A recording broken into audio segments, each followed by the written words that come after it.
उपमुख्यमंत्री अजितदादा पवार यांच्या अपघाती मृत्यूमुळे संपूर्ण महाराष्ट्र हळहळला। मात्र याच दिवशी मंत्रालयात एक वेगळाच प्रकार घडत होता आणि हा प्रकार होता चक्क उपमुख्यमंत्री अजितदादा पवार यांच्या दालनातला। त्यांच्या अखत्यारीत असलेल्या एका विभागाकडून दिल्या जाणाऱ्या मंजुरी अजितदादा पवार यांनी रोखून धरल्या होत्या।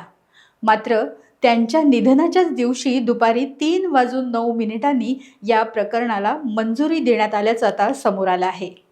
या शाळांना मिळणाऱ्या अल्पसंख्याक दर्जाची मंजुरी हे प्रकरण नक्की काय आहे पाहूया आजच्या या व्हिडिओमध्ये।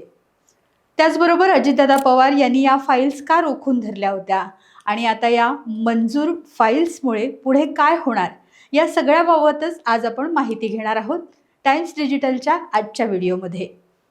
नमस्कार, मी विभा। टाइम्स डिजिटलमध्ये आपलं स्वागत आहे।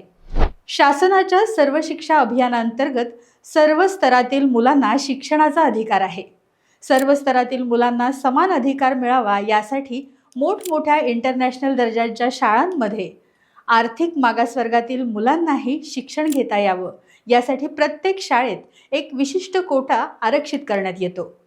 या निर्णयामुळे काही उच्च दर्जाच्या शाळांना या गरीब मुलांना ॲडमिशन देणं भाग आहे। मात्र या नियमाला बगल मिळते ती अल्पसंख्याक दर्जामुळे। अल्पसंख्याक दर्जा असलेल्या शाळांना RTI कायदा लागू होत नाही।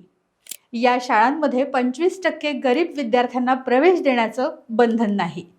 त्याचबरोबर शिक्षकांची TET परीक्षाही इथे बंधनकारक नाही। शिक्षकांना पदोन्नतीमध्ये विशेष सवलत इथे दिली जाते। कोट्यावधी रुपयांच्या देणग्या घेण्याची मुभाही या शिक्षण संस्थांना इथे मिळत असते। माजी मंत्री माणिकराव कोकाटे यांनी अल्पसंख्याक प्रमाणपत्र वाटपाला स्थगिती दिली होती। कोकाटेंच्या राजीनाम्यानंतर हा विभाग अजितदादा पवार यांच्याकडे होता।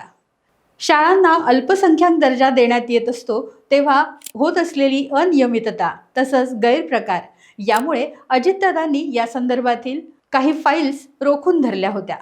ऑगस्ट 2025 पासून अल्पसंख्याक दर्जा देण्याबाबत ही स्थगिती होती। मात्र अजित पवार यांच्या मृत्यूनंतर काही तासातच तातडीने या शाळांना अल्पसंख्याक दर्जा देण्यात आला आणि आता ही गोष्ट सगळ्यांच्या समोर आलेली आहे। अजित पवार यांच्या निधनानंतर काही तासातच मंत्रालयात दादांकडे असणाऱ्या अल्पसंख्याक विभागाच्या फाईल्स प्रचंड वेगाने फिरल्या। 28 जानेवारी रोजी दुपारी 3:09 जवळपास 20 संस्थांच्या 75 शाळांना अल्पसंख्याक दर्जा देण्याचा कारनामा मंत्रालयातील काही अधिकाऱ्यांनी केला आहे। राज्यात शासकीय दुखवटा असताना या शिक्षण संस्थांना मंत्रालयातून गपचूप अल्पसंख्याक दर्जा देण्यात आला। युवक काँग्रेसचे सरचिटणीस अक्षय जैन यांनी हा धक्कादायक प्रकार सगळ्यांसमोर उघडकीस आणला आहे। आता या प्रकाराला जबाबदार कोण? या जबाबदार अधिकाऱ्यांवर कारवाईची मागणीही आता जैन यांनी केली आहे। या सर्व फाईल्सना उपमुख्यमंत्री सुनेत्रा पवार यांनी त्वरित स्थगिती दिली आहे। मुख्यमंत्री देवेंद्र फडणवीस यांनीही या सर्व प्रकाराचं गांभीर्य लक्षात घेऊन आता या निर्णयाला स्थगिती दिली आहे आणि या प्रकरणाची चौकशी करून दोषी अधिकाऱ्यांवर कारवाई करण्याचे आदेशही दिले आहेत। या आदेशामुळे या विभागातील अधिकाऱ्यांचे धाबे चांगलेच दणाणले आहेत।